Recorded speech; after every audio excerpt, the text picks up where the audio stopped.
Hello again, everybody. This is how it goes south, coming to you live from VSN, the Viking Sports Network.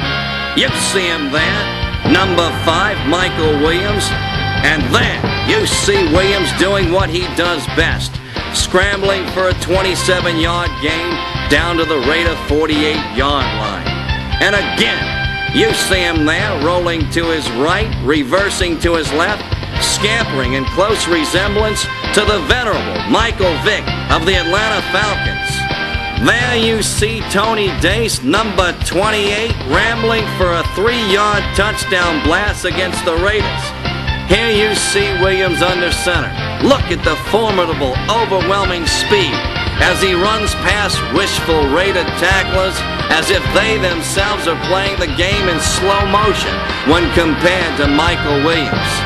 Who said Williams won't pass?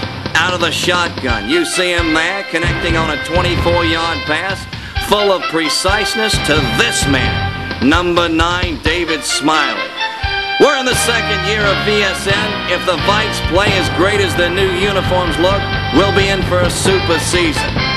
This is the Viking Sports Network, and we'll take it back to Jermaine, Drew, and Ryan.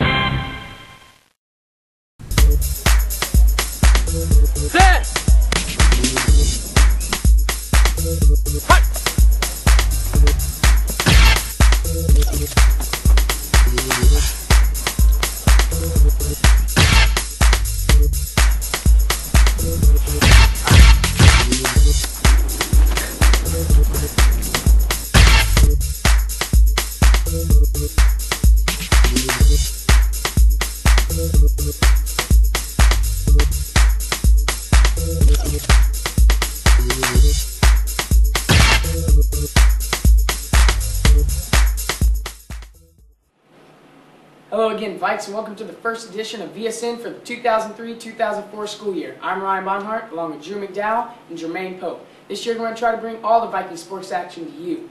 Let's get right down to it. Drew? Ryan, the Viking girls volleyball team played a great match last Tuesday night against Baker. I wasn't able to see all of it, but I did see the final few points which put us over the top against the Gators. Jermaine? The boys and girls golf team had their inaugural matches yesterday. Unfortunately, the results of this match were unavailable at this time. Good luck, boys and girls golf team. Ryan? This week our Vikings take on the Class 3A Lawless Pythians out of New Orleans, Louisiana. Speaking of which, what is a Pythian? See, I wasn't sure either, but I did some research this week, and I found out that a Pythian warrior is a symbol of physical strength, artistry, and intellectual prowess.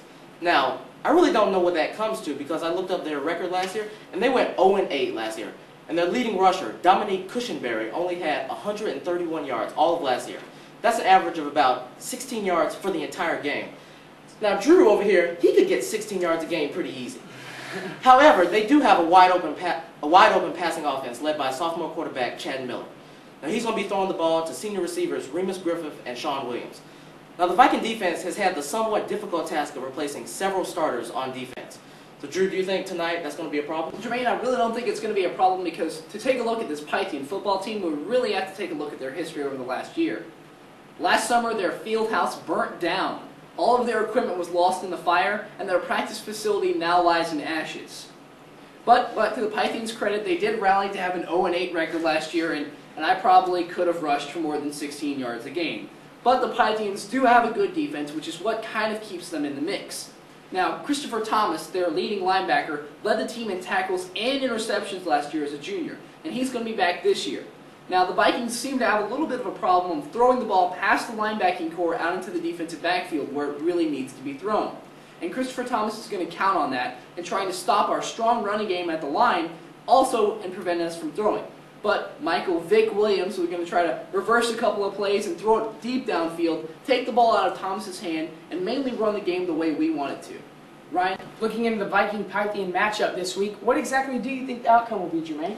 Well, another obstacle that the Lawless High School had to go through this year is they had to replace a coach, and they got a new coach, Eric Williams. And he was quoted as saying, "I think our defense is going to be pretty good." Now, once again, I don't really know what that comes to. Does that mean we're going to beat them 45-0 instead of 65-0? But whatever it is, Vikings win big. Drew? I actually have to agree with Jermaine on this one, Vikes. I think this game's going to be a rout. But one thing that we all need to do to ensure victory is to come out to the game. Friday night, 7:30, at Etheridge. We're going to beat up on some Pythians. Ryan? Thanks for watching Viking Game Day. For Jermaine Pope, Andrew McDowell, I'm Ryan Bonhardt, and we'll see you next week.